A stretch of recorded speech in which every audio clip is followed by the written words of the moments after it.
మామూలుగా party high command ఏ నిర్ణయం తీసుకున్నా అది కింది స్థాయి లీడర్లంతా తూచ తప్పకుండా పాటించాలి. ఎందుకంటే అది పార్టీ రూలు.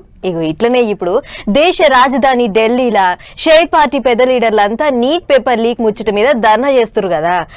గా ముచ్చట ఇటు మన కాడ కూడా జంగు గట్టినే లేపిర్రు. మరి ఎక్కడెక్కడ ఎట్లెట్లా నడిచిందో మనం కూడా అరుచుకోవాలి కదా. చలో పార్రి. ఢిల్లీలో నీట్ పేపర్ లీకు ముచ్చట మీద రాహుల్ గాంధీ ఇంకా ప్రియాంక గాంధీలు ధర్నా చేస్తే అరెస్ట్ చేసిన ముచ్చట ఎరుకునే కదా. అవగా ముచ్చటను ఖండిస్తూ తెలంగాణ అంతటా షెయి పార్టీలు పెద్ద లొల్లి చేసిర్రు. కొడంగల్ అంబేద్కర్ చౌరస్తాల ముఖ్యమంత్రి రేవంత్ సారు జంగు లేపితే హన్మకొండల చిన్న సీఎం బట్టి సారు. ఇక సీఎం సార్ మాట్లాడుకుంటా పేపర్ లీక్ చేయంగా పొలగాన్ల బతుకులు ఆగమయ్యే కథ అయింది. గింత లాపర్వన మొదలుగా ముచ్చట మీద చదువుల మంత్రి జిమ్మేదారి తీసుకుని రాజీనామా చేయాలి, అవసరమైతే ప్రధానమంత్రి మోడీ సార్ అన్న బర్తరఫ్ చేయాలి అని గరమైండు.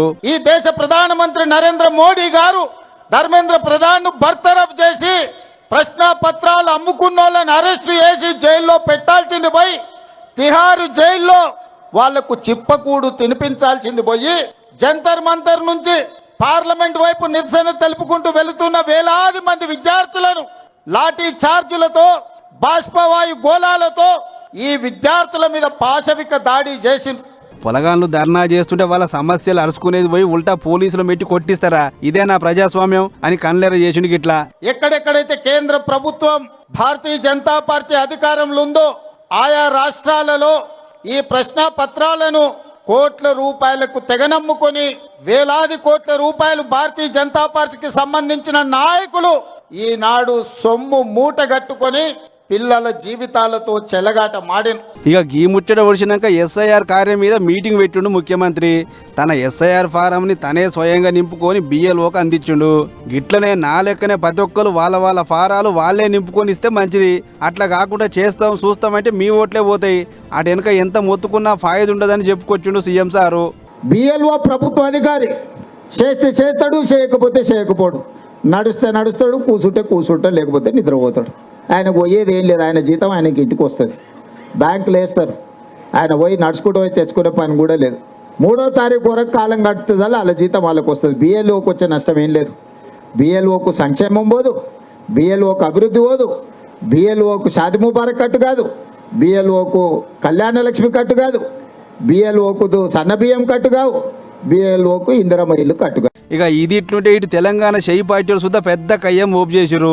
పేపర్ లీక్ చేసుడే కాకుండా ఉల్టా తప్పేం లేదని బొంకుతారా? చాల్ మీరు రాజీనామా చేయాల్సిందే అని లోక్ భవన్ కాడ షెయి పార్టీ పెబ్బ మహేష్ అన్న ఆధ్వర్యంలో పెద్ద లొల్లి. దీనికి మంత్రులు ఎమ్మెల్యేలు మస్తు మంది హాజరుపడి చేతులకు తాళ్ళు కట్టేసుకొని నిరసన తెలిపారు. ఇక తొవ్వంతా జామ్గాంగా జనాలు తిప్పలబడుతురు అని పసిగట్టిన కాకీలు లీడర్లందరినీ నాంపల్లి స్టేషన్ కు పట్టుకుపోయారు. 22 లక్షల మంది యొక్క విద్యార్థుల జీవితాలతో చెలగాటమాడితే అసలైనటువంటి కారకులు పక్కన పెడితే ఇది ప్రజాస్వామ్యంలో మంచిది కాదు.